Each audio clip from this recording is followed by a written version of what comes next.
Hello मेरे प्यारे दोस्तों, हम लोग फिजिक्स पढ़ रहे हैं और फिजिक्स में बाबू लेसन का नाम है लेसर।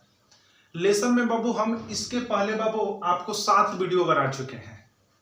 तो कृपया करके लेसर की घटना को अच्छे से समझने के लिए, लेसर के गुणों को अच्छे से समझने के लिए सीरियल नंबर से आप लोग वीडियो देखिए, ताकि अच्छे से आपको बाबू लेसर की जो घटनाएं हैं वो समझ में आए। तो चलिए बाबू, वीडियो नंबर 8 में, पार्ट 8 में बाबू हम लोगों को आज पढ़ना है रूबी लेसर। ठीक है, इंपॉर्टेंट टॉपिक है बाबू, कक्षा 11 में, कक्षा 12 में और पॉलिटेक्निक में। पॉलिटेक्निक जो बच्चे कर रहे हैं, ठीक है, खास तौर से यूपी पॉलिटेक्निक में सेकेंड सेमेस्टर में। तो बाबू हम लोग क्या पढ़ेंगे आज? रूबी लेसर होते क्या हैं। रूबी लेसर को सबसे पहले खोज किसने किया था? देखिए, रूबी लेसर का खोज करने वाला वैज्ञानिक का नाम था टीएच माइमन।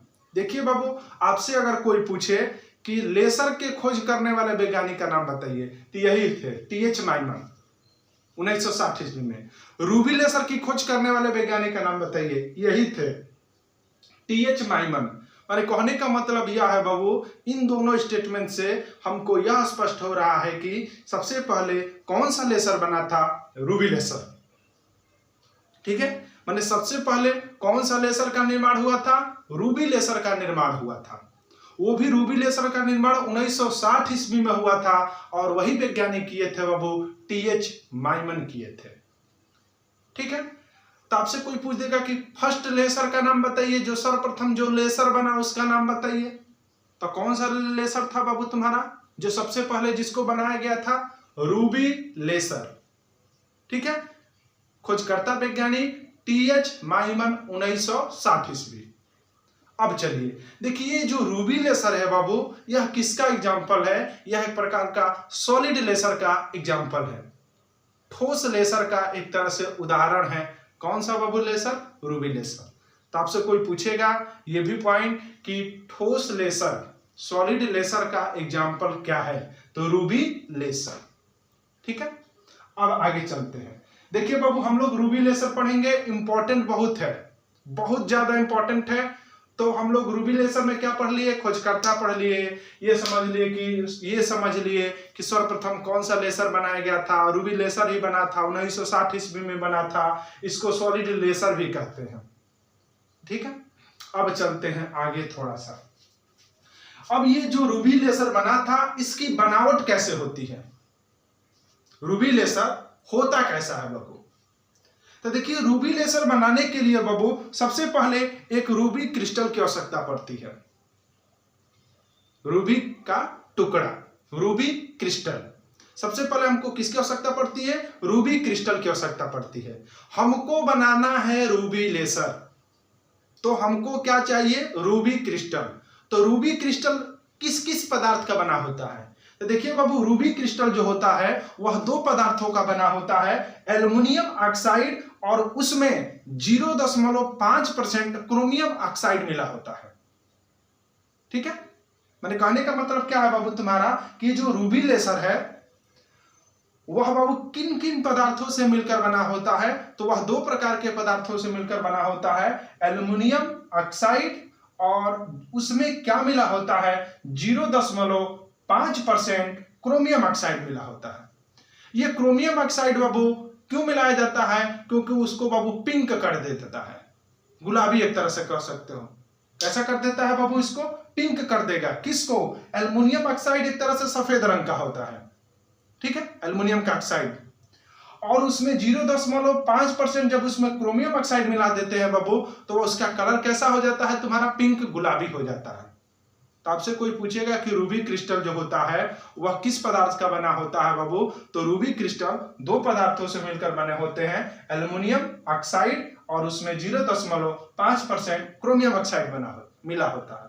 यह क्रोमियम ऑक्साइड उसको कलर को चेंज करके पिंक कलर का कर देता है। ठीक है, ये भी पढ़ लिया हम लोग। आगे समझिए अगला पोर्शन क्या है। अब ये जो रूबी क्रिस्टल होता है उसका साइज क्या होता है? देखिए, ये जो रूबी क्रिस्टल होता है एक बेलनाकार सिलिंड्रिकल टाइप का होता है। रूबी लेसर कैसा होता है? रूबी लेसर जो होता है, जो उसमें जो पदार्थ प्रयोग किए जाते हैं, एक्टिव मटेरियल जिसको हम लोग कहते हैं बाबू, वह बाबू एक छड़ टाइप का होता है। माने होगा एक बेलन, सिलेंडर।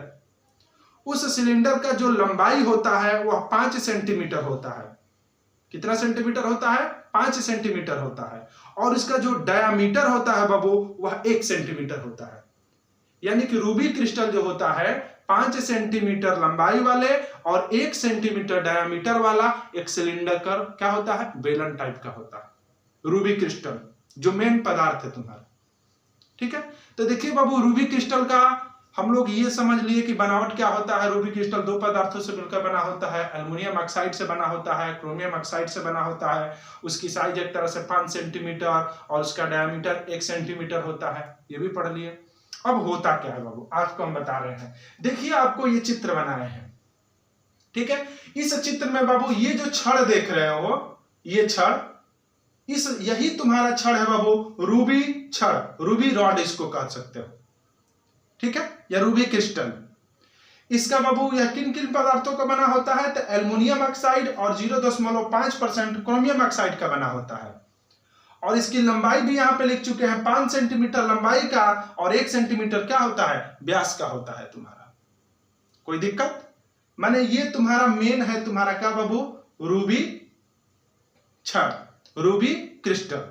अब ये तुम्हारा एक्टिव मटेरियल है बाबू। इसके पीछे की वीडियो में हम आपको एक्टिव मटेरियल पढ़ा चुके हैं। अब एक्टिव मटेरियल को जब एनर्जी दिया जाता है बाह्य स्रोत से, एक्सटर्नल सोर्स से, तो वो क्या करता है? लाइट उत्पन्न करता है। पढ़ा चुके हैं। इस घटना को हम लोग कहते हैं पंपिंग सोर्स, ठीक है। एक्टिव मटेरियल, इसके जस्ट पीछे के वीडियो में हमने बाबू आपसे पढ़ाया था कि लेजर के कंपोनेंट, लेजर के 3 कंपोनेंट होते हैं बाबू एक्टिव मटेरियल। ये तुम्हारा रूबी लेजर क्या हुआ? एक्टिव मटेरियल हुआ, जिससे हमारा लेजर लाइट उत्पन्न होगी। दूसरा होता है पंपिंग सोर्स, माने ये जो एक्टिव मटेरियल है उसको एनर्जी दोगे, एनर्जी दोगे तो वही जिस माध्यम से तुम एनर्जी दोगे, प्रकाश के द्वारा एनर्जी दे रहे हो कि इलेक्ट्रिक के द्वारा एनर्जी दे रहे हो कि केमिकल रिएक्शन करा करके एनर्जी दे रहे हो, वो तुम्हारा पंपिंग सोर्स कहलाएगा। तब ये होता क्या है बाबू? ये तुम्हारा जो रूबी छड़ है, ठीक है, इसको हम लोग ऊर्जा देते हैं, एनर्जी देते हैं। वो एनर्जी किस माध्यम से दिया जाता है? तो ऑप्टिकल प्रकाश के माध्यम से दिया जाता है।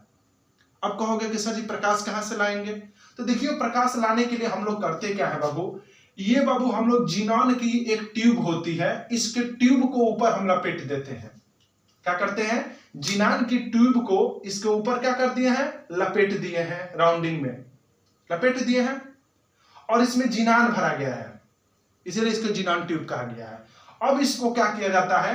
इधर से पावर सप्लाई इसको किया जाता है, बैटरी के द्वारा जैसे भी किया जाएगा। जब यह जिनॉन एक प्रकार का इनर्ट गैस, अक्रिय गैस है बाबू, जब इसमें पावर सप्लाई किया जाता है तो यह हीट जनरेट करता है, एक तरह से लाइट जनरेट करता है। और ये जो लाइट होता है बाबू, वो तुम्हारा किसको देता है? तो ये रूबी क्रिस्टल को देता है। किसको देता है बाबू? रूबी क्रिस्टल को देता है। अब रूबी क्रिस्टल को जब एनर्जी मिलती है, तो एनर्जी मिलने के कारण रूबी क्रिस्टल के जो इलेक्ट्रॉन है तुम्हारे, वह एक्साइटेड स्टेट में आ जाते हैं, उत्तेजित अवस्था में आ जाते हैं। अब उत्तेजित अवस्था में आने के चलते बाबू तुम्हारा क्या होता है, वो बात की बात है, आगे आप लोगों को हम पढ़ाएंगे। पहले बाबू हम लोग क्या बता रहे थे? तुम्हारा इसका वर्किंग नहीं पढ़ा रहे हैं, अभी हम इसका क्या पढ़ा रहे हैं? केवल बनावट पढ़ा रहे हैं, ठीक है। उसके बाद से इसका हम वर्किंग पढ़ाएंगे। अभी हल्का सा आपको उस दिशा में हमने लेकर के जा रहे थे। पहले बनावट देख लीजिए फिर से एक बार। बनावट में क्या होता है बाबू? रूबी छड़ होता है जिसकी लंबाई 5 सेंटीमीटर की होती है और 1 सेंटीमीटर उसका व्यास होता है। दूसरा इसका क्या होता है बाबू तुम्हारा? इसको एनर्जी देने के लिए जिनॉन गैस की ट्यूब इस पर लपेटी गई है और यह पावर सप्लाई किया जाता है, ठीक है। जब ये अत्यधिक मात्रा में हीट देगा, एनर्जी देगा बाबू, तो ये गर्म होने की संभावना है, गर्म होकर के खराब होने की संभावना है बाबू। इसी के चलते इधर से कोल्ड एयर इधर भेजा जाता है, ठंडी हवा, और इसको कूलेंट का कार्य करता है। इसको जो भी हीट जो जनरेट हुई है एक्स्ट्रा, उसको एब्जॉर्ब कर लेता है और इसको बाहर क्या करता है? फेंक देता है। माने कहने का मतलब यह है कि हमारा जो रूबी लेजर क्रिस्टल है, वह क्रिस्टल खराब ना हो, चूंकि कार्य कर रहा है, खराब ना हो वो, उसके लिए क्या करते हैं, इधर से कूल्ड एयर इसमें सप्लाई करते हैं, तो इधर क्या होता है, हवा आ जाता है, ठंडी हवा एक तरह से, जिसके चलते ये अत्यधिक मात्रा में गर्म नहीं होगा और तुम्हारा खराब भी नहीं होगा। तो पहला बाबू क्या हो गया, कूलेंट की भी लग गया इसमें, पंपिंग सोर्स माने ऊर्जा देने वाला भी लग गया, और उसके बाद से ये तुम्हारा रूबी छड़ हो गया। अब ये जो रूबी छड़ तुम देख रहे हो बाबू, इसकी एक क्वालिटी होती है। इसकी पहली क्वालिटी क्या होती है कि इधर जो सतह होता है वह पूर्ण रूप से इधर चांदी का पेंट कर देते हैं, सिल्वर का पेंट कर देते हैं, यानी कि फुली रिफ्लेक्टिव सरफेस बना देते हैं। माने कि ये जो लेजर लाइट अगर ये क्रिस्टल उत्पन्न कर रहा है तो ये जो लेजर लाइट इधर ना आए, इसी के लिए क्या किया है, इधर बाहर हमने क्या किया है, अत्यधिक मात्रा में पेंट कर दिया है, वो भी सिल्वर की, कि ताकि इधर लाइट बाबू न आए। इसीलिए इस सरफेस को हमने क्या बना दिए हैं, फुली रिफ्लेक्टिव बना दिए हैं। इस सरफेस को हम लोग माइनर रिफ्लेक्टिव बनाए हैं, माने आंशिक परावर्तक बनाए हैं। माने कहने का मतलब क्या है कि जो लेजर लाइटें निकल रही है बाबू, कुछ इसमें से किरणें कहां निकलेंगी, बाहर निकल सकती है। पूरा रिफ्लेक्टिव बना देते, इधर से भी रिफ्लेक्टिव हो जाता है, इधर से भी रिफ्लेक्टिव टोटल हो जाएगा, तो भाई जो लाइट जनरेट होगी इसमें वो निकलेगी कहां जी। इसी के चलते बाबू इसको टोटल रिफ्लेक्टिव कर दिए हैं और इसको माइनर रिफ्लेक्टिव किए हैं, आंशिक परावर्तन कर दिए हैं। क्या है, कहा कि जो अगर इसमें जो ये क्रिस्टल है अगर ये लाइट जनरेट कर रहा है, उत्पन्न कर रहा है, तो ये लाइट इधर से निकले, इधर से ना निकले। ठीक है, कुछ समझ में आ रहा है कि नहीं आ रहा है? अब समझिए, इधर बाबू रेजोनेटर ग्रेविटी लगा दिए हैं यहाँ पे। ये क्यों लगा दिए हैं अनुनादक भाग बाबू, क्योंकि इधर से मात्र 2% ही लाइट बाहर निकले। कितना परसेंट? 2% ही लाइट बाहर निकले, बाकी 98% लाइट इधर फिर तुम्हारा रिफ्लेक्ट होकर के आ जाए। क्यों आ जाए? क्योंकि 2% लाइट हमारी बाहर निकली है और 98% लाइट इसके अंदर रहेगी, तो वो तुम्हारी जो लाइट एक तरह से है और एनर्जी देगी तुमको। किसको एनर्जी देगी? इस क्रिस्टल को। इस क्रिस्टल को और अत्यधिक मात्रा में जब एनर्जी मिलेगा बाबू, तो ये और अत्यधिक मात्रा में क्या करेगा? कार्य करेगा। इसीलिए बाबू यहां पर एक रेजोनेटर लगा दिया जाता है, ग्रेविटी, रेजोनेटर ग्रेविटी, अनुनादक भाग। कल हम पढ़ाए थे कंपोनेंट में। तीसरा कंपोनेंट होता है तुम्हारा लेसर का। लेसर का 3 कंपोनेंट ही होते हैं, एक्टिव मटेरियल, रूबी छड़ है, पंपिंग सोर्स, ये जिनॉन की जो रॉड लपेटे हैं ऊर्जा देने के लिए, उसके बाद से रेजोनेटर ग्रेविटी होता है बाबू, अनुनादक भाग होता है। वो क्यों होता है? ये 2% लाइट को ही, अगर इसमें से जो लाइट जनरेट हुई है 2% ही बाहर निकले, बाकी 98% अभी इसी में रहे। क्यों रहे? क्योंकि वो 98% और इसको मात्रा में एनर्जी देगा, तो ये और अधिक पावर क्या करेगा? जनरेट करेगा। ठीक है, तो ये तुम्हारा हो गया था रूबी लेसर की बनावट। किसकी बनावट? रूबी लेसर की बनावट। तो बाबू अभी तक ले हम लोगों ने इसमें क्या क्या पढ़ लिया? रूबी लेसर क्या होता है, खोज कौन किसने किया था? प्राथमिक लेसर, इसी को कहते हैं। सॉलिड लेसर का एग्जाम्पल है। इसकी बनावट क्या होती है पढ़ लिए कि इसमें एक रॉड होता है, उस रॉड की लंबाई 5 सेंटीमीटर होता है, डायमीटर 1 सेंटीमीटर होता है इसका। उसको एक सतह पर पूर्ण रूप से कड़ाई कर दी जाती है, टोटल रिफ्लेक्टिव सरफेस बना दिया जाता है, और एक सतह को क्या किया जाता है? माइनर रिफ्लेक्टिव सरफेस बनाया जाता है। अब क्या किया जाता है? इसके ऊपर जिनान की ट्यूब लपेट देते हैं। ट्यूब लपेटा गया है और ट्यूब लपेटने के बाद क्या होता है? इसको पावर से जोड़ करके इसको पावर सप्लाई किया जाता है। ठीक है, उसके बाद क्या होता है? ये इसको चारों ओर से क्लोज पैकिंग कर देते हैं, ताकि ये जो रूबी लेसर है जब इसको एनर्जी दिया जाए तो अगर ये हीट उत्पन्न होता है तो खराब ना हो, इसके लिए इधर से कूल्ड एयर प्रवाहित करो और इधर से हॉट एयर क्या हो जाएगा? निकल जाएगा। ठीक है, उसके बाद से एक यहाँ पर रेजोनेटर ग्रेविटी लगा होता है, अनुनादक भाग लगा होता है, जो क्या करता है? जो ये प्रकाश निकल रहा है इसमें से 2% ही बाहर जाने देता है, बाकी 98% इसके अंदर ही रखता है, कि ताकि वो जो 98% किरणें बची हुई हैं वो और अत्यधिक मात्रा में इसको एनर्जी दे करके इसकी एफिशिएंसी को क्या करें? बढ़ाएं। इस तरह से अभी तक हमने बाबू ये चीजों को क्या कर लिया? पढ़ लिया। अब आगे चलते हैं कि ये जो लाइट इसमें से निकलती है उस लाइट की प्रॉपर्टी क्या होती है। ठीक है, तो चलते हैं बाबू, ये जो लाइट इसमें से निकल रही है उसकी प्रॉपर्टी क्या होती है? देखिए, पहला प्रॉपर्टी जो होता है बाबू, सॉलिड स्टेट लेसर। माने यह एक प्रकार का ठोस लेसर होता है। प्रॉपर्टी ऑफ रूबी लेसर, माने रूबी लेसर जो है उसकी प्रॉपर्टी क्या है, इसमें से जो लाइट निकल रही है उसकी प्रॉपर्टी क्या है बाबू, वही हम लोग अब पढ़ेंगे। तो देखिए बाबू रूबी लेसर की प्रॉपर्टी क्या है बाबू। पहला, यह एक प्रकार का सॉलिड लेसर है, पढ़ा ही चुके हैं। यह एक प्रकार का कौन सा लेसर है, सॉलिड लेसर, सॉलिड लेसर है। दूसरा बाबू, यह 3 लेयर लेसर है। देखिए इस पॉइंट को आप अभी याद रखिएगा आप लोग, क्योंकि हम अभी जस्ट बात पढ़ाएंगे जब इसका हम आप लोगों को वर्किंग पढ़ाएंगे रूबी लेसर का बाबू, उसमें बताएंगे कि क्यों इसको 3 लेयर लेसर कहा जाता है। ठीक है, अभी फिलहाल में इसको याद रखिएगा। ठीक है, तो बाबू हम लोग क्या पढ़ रहे हैं, property of ruby laser. Ruby laser की प्रॉपर्टी क्या होती है। तो पहला सॉलिड स्टेट लेसर होता है, ये अभी बता दिए। दूसरा बाबू 3 लेयर लेसर है, इसको बाद में बताएंगे। तीसरा बाबू पल्स्ड लेसर आउटपुट, माने कहने का मतलब यह है बाबू कि इसमें से जो किरणें निकलती है बाबू वह पल्स के रूप में निकलती है। कभी निकलती है भूक भाग जो कहते हैं ना बाबू, जैसे कि कोई बल्ब होता है, बढ़ेगा फिर डाउन हो जाएगा, बंद हो जाएगा, फिर जलेगा, फिर बंद हो जाएगा। माने कहने का मतलब यह है कि एक तरह से हम लोग कहते हैं कि हमारे घरों में जो सूर्य बल्ब होता है, लाल वाला या पीला वाला, वह कई बार जलता है और कई बार बुझता है, लेकिन हमको एहसास नहीं होता है, उसी को कहते हैं पल्स। ठीक है बाबू, तो इसमें से भी जो लाइट निकलती है बाबू वह पल्स के रूप में निकलती है। माने कभी निकलेगी, कभी नहीं निकलेगी, कभी निकलेगी, कभी नहीं निकलेगी। नहीं बोलते हैं कि भूख भाग करेगी बाबू, जलेगी बुझेगी, जलेगी बुझेगी, लेकिन आपको एहसास नहीं होगा एक तरह से। ठीक है, तो बाबू रूबी लेसर के हम लोग क्या पढ़ रहे हैं, प्रॉपर्टी पढ़ रहे हैं बाबू। पहला प्रॉपर्टी क्या पढ़ लिए, सॉलिड लेसर होता है। दूसरा इसका क्या पढ़ लिया बाबू, 3 लेयर लेसर होता है। तीसरा जो इसका क्या पढ़ लिया बाबू, पल्स लेसर आउटपुट, माने इसमें से जो किरणें निकलती है बाबू वह पल्स के रूप में निकलती है, कभी जलेगी, कहीं बंद होगी, कभी जलेगी, कभी बंद होगी। ठीक है, जैसे कि हम लोगों को घरों में जो सूर्य बल्ब जो देखे हैं पीला वाला बाबू, वो भी 1 सेकंड में शायद सुने हैं कि 500 बार जलता है और 500 बार क्या होता है, बुझता है, लेकिन हमको एहसास नहीं होता है। उसी तरह से इसमें से जो रेडिएशन निकलता है, लाइट निकलता है, वो भी ऐसा ही गुण प्रदर्शित करता है।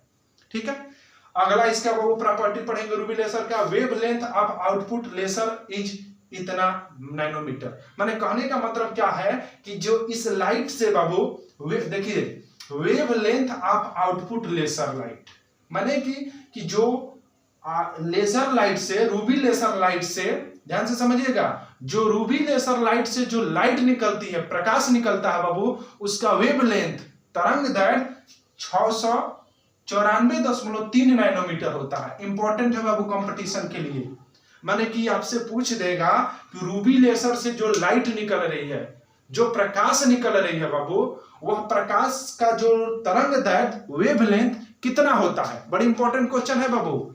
तो जो रूबी लेसर से जो यहाँ पे जो लाइट निकलती है, प्रकाश निकलती है, उसका वेवलेंथ कितना होता है तुम्हारा, बोलिए 694.3 नैनोमीटर है, एनएम नैनोमीटर।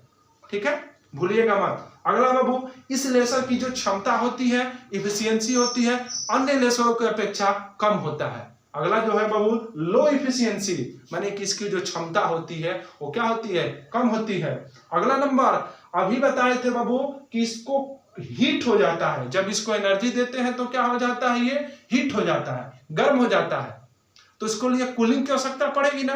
तो इसीलिए क्या बोले हैं कि एक्सटर्नल कूलिंग रिक्वायर्ड, माने कि क्या मतलब बाबू कि बाहर से हमको कूलिंग प्रोसेस की आवश्यकता पड़ती है। तो इस तरह से बाबू हम लोगों ने क्या पढ़ लिया, property of ruby laser. Ruby laser के गुण क्या है, तो पहला गुण क्या था, यह ठोस लेसर होता है। दूसरा गुण क्या था, यह 3 ऊर्जा स्तर वाला लेसर है, 3 लेवल लेसर। तीसरा गुण क्या था बाबू, इसमें से जो लाइट निकलती है वो कभी जलती है, कभी बुझती है, कभी जलती है, कभी बुझती है, पल्स के रूप में निकलती है, परंतु हमको आभास नहीं होता है। अगला नंबर क्या था रूबी लेसर की प्रॉपर्टी में, इससे जो लाइट निकलती है, किरणें निकलती है, उन किरणों का जो वेवलेंथ होता है, तरंग दैर्ध्य होता है, वह 694.3 नैनोमीटर होता है। ये नोटेड पॉइंट है। ठीक है, अगला नंबर क्या था इसका बाबू प्रॉपर्टी बाबू, इसकी क्षमता जो होता है रूबी लेसर का वह बहुत कम होता है। और अगला नंबर क्या था बाबू कि इसमें अलग से हमको कूलिंग प्रोसेस की आवश्यकता पड़ती है। तो बाबू इस तरह से हम लोगों ने क्या क्या पढ़ लिया, रूबी लेसर किसने बनाया था, सबसे पहले रूबी लेसर का ही निर्माण हुआ था, यह ठोस लेसर का एग्जाम्पल है, यह रूबी लेसर के बारे में बता दिया कि इसमें एक छड़ होता है जिसकी लंबाई 5 सेंटीमीटर, डायमीटर 1 सेंटीमीटर होता है, दो पदार्थों से मिलकर बना होता है, एल्युमिनियम ऑक्साइड और 0.5% क्रोमियम ऑक्साइड। ये क्रोमियम इसलिए मिलाया जाता है कि ताकि इसको पिंक कलर का कर देता है। ठीक है, अगला देखिए बाबू, ये जो रूबी छड़ देख लिए, इसकी बनावट पढ़ लिए, इस सिरे पर टोटल पेंट कर दिया जाएगा ताकि इधर से इधर प्रकाश न जाए, फुली रिफ्लेक्टिव सरफेस बना दिया गया, इस सरफेस को आंशिक रूप से रिफ्लेक्टिव बना दिया गया ताकि जो लाइट ये जनरेट कर रहा है इस माध्यम से इधर निकले। उसके बाद से क्या कर दिए, इसको ऊर्जा देने के लिए जिनान गैस से भरी ट्यूब इसको ऊपर लपेट दिए। उसके बाद से इसको कवर से चारों ओर से क्या कर दिए, ढक दिए, और यहाँ पर इंजुनेटर एक ग्रेविटी लगा दिए, अनुनादक भाग लगा दिए। ये अनुनादक भाग का क्या कार्य है, जो ये लाइट जनरेट करेगा उसको 2% ही मात्र बाहर जाने देगा, बाकी बाबू 98% को अंदर ही रखेगा ताकि वो 98% लाइट इसको पुनः एनर्जी दे और ये अत्यधिक मात्रा में क्या करे, कार्य करे। ये हीटिंग हो जाता है, हीट हो जाता है, इसको कूलेंट करने के लिए बाहर से हम लोग कूलेंट की आवश्यकता पड़ती है। इस तरह से हम लोग बाबू इतना चीज पढ़ लिए। अब इसमें रूबी लेसर में एक बाबू और लास्ट बाबू हम लोगों में बचा हुआ है टॉपिक रूबी लेसर के बारे में, working of ruby laser. Ruby laser का वर्किंग क्या होता है वही अब आप लोगों को हम पढ़ाएंगे। लास्ट बाबू रूबी लेसर में यही एक टॉपिक बचा हुआ है, अब इसको आप लोग ध्यान से देखिएगा।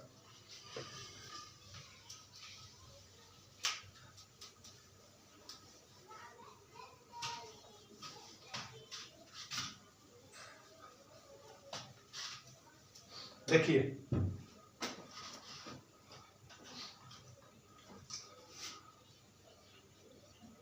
वर्किंग ऑफ रूबी लेसर,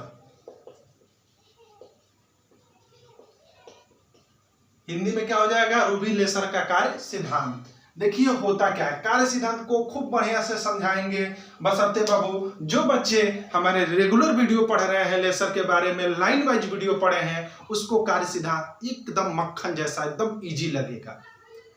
कौन किसको अच्छा लगेगा, कौन आसानी से इसका वर्किंग पढ़ पाएगा, जो बच्चे लेसर का पार्ट 1, पार्ट 2, पार्ट 3 जो से भी पीछे का वीडियो हम बनाए हैं वो देखे हैं तो कृपया करके उस वीडियो को आप लोग जरूर देखें, तभी इसका वर्किंग अच्छा समझ में आएगा।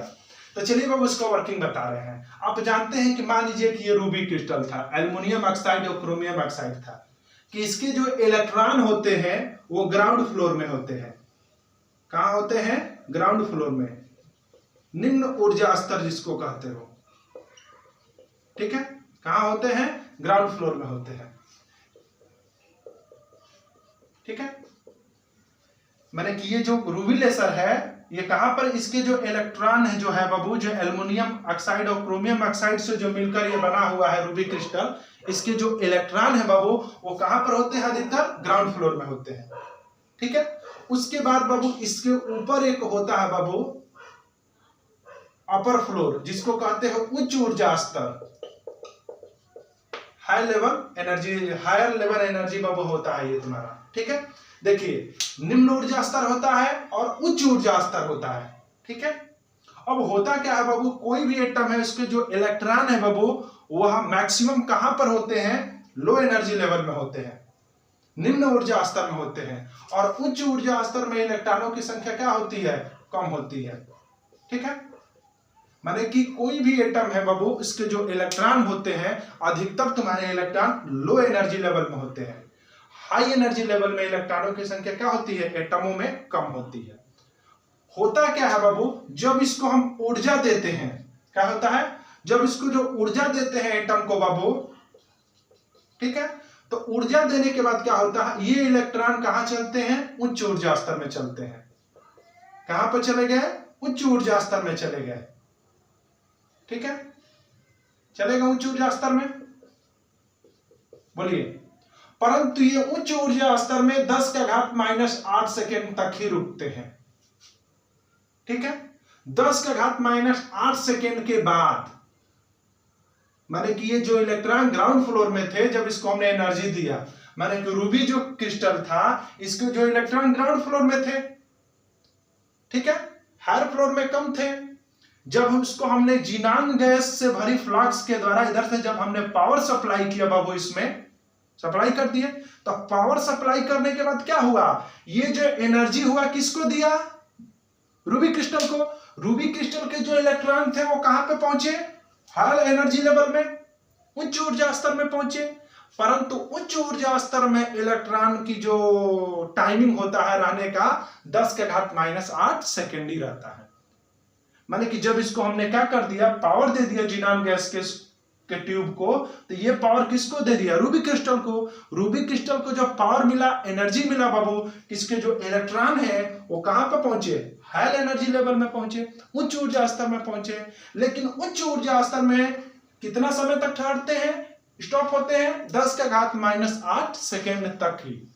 उसके बाद से ये पुनः रिटर्न आते हैं। पुनः कहां आते हैं, रिटर्न आते हैं। और रिटर्न जब आते हैं बाबू, तो बीच में एक ऐसा स्टेट होता है जिसको हम लोग कहते हैं Meta stable state. Meta stable state, जहां पर इलेक्ट्रॉन जो होते हैं 10⁻³ सेकेंड तक ठहरते हैं। माने कहने का मतलब यह है कि जब हमने एनर्जी दिया रूबी क्रिस्टल को, तो क्या हुआ, इसके जो इलेक्ट्रॉन निम्न ऊर्जा स्तर से डायरेक्ट उच्च ऊर्जा स्तर में पहुंचे।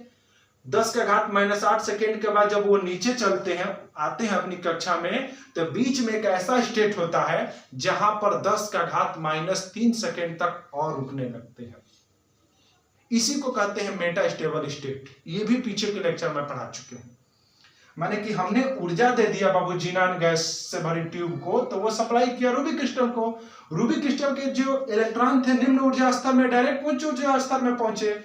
10⁻⁸ सेकेंड के बाद जब वो नीचे आते हैं, तो बीच में एक ऐसा लेवल होता है जहां पर 10⁻³ सेकेंड तक वो ठहरते हैं। माने कि जब ये इलेक्ट्रॉन जो गए थे वो जब आते हैं, तो यहां पर कितने देर तक रुकते हैं, 10⁻³ सेकेंड तक रुकते हैं।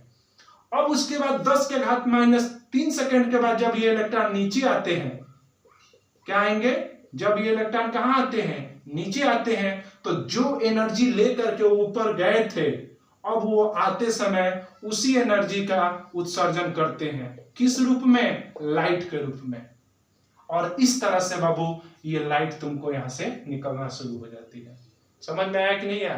मैंने हुआ क्या, लो एनर्जी लेवल में इलेक्ट्रॉन थे, पावर सप्लाई किया, हायर एनर्जी लेवल में गए, 10⁻⁸ सेकेंड के बाद जब ये नीचे आने लगे, तो बीच में एक ऐसा स्टेट होता है जहां पर 10⁻³ सेकेंड तक थोड़ा सा रेस्ट करते हैं, ठहरते हैं। उसके बाद से जब अपने स्टेट में जब आते हैं निम्न ऊर्जा स्तर में, तो जो एनर्जी लेकर के ऊपर गए थे उतना एनर्जी का क्या करते हैं, उत्सर्जन करते हैं। किस रूप में, प्रकाश के रूप में। और यहां से जो प्रकाश निकलता है वह कोहेरेंस लाइट होता है, ठीक है, एक वर्णहीन प्रकाश होता है। समझ में आया कि नहीं आया। तो इस तरह से बाबू ये तुम्हारा वर्किंग हो गया, किसका, रूबी लेसर का, ठीक है। ये आपको हम पढ़ा चुके हैं। और इस घटना को तुम लोग कहते हैं स्टिमुलेटेड एमिशन, उद्दीपित उत्सर्जन। पीछे का वीडियो में हम आपको पढ़ा चुके हैं।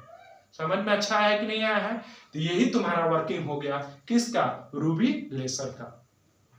तो अब सुनिए बाबू, जाते जाते बाबू हम आपको एक और इंपॉर्टेंट बाबू बात बताते जाएंगे। इसमें रूबी लेसर से जो लाइट निकलती है उसका कलर क्या होता है, बहुत इंपॉर्टेंट क्वेश्चन है। रेड कलर होता है, लाल रंग का कलर होता है, ठीक है।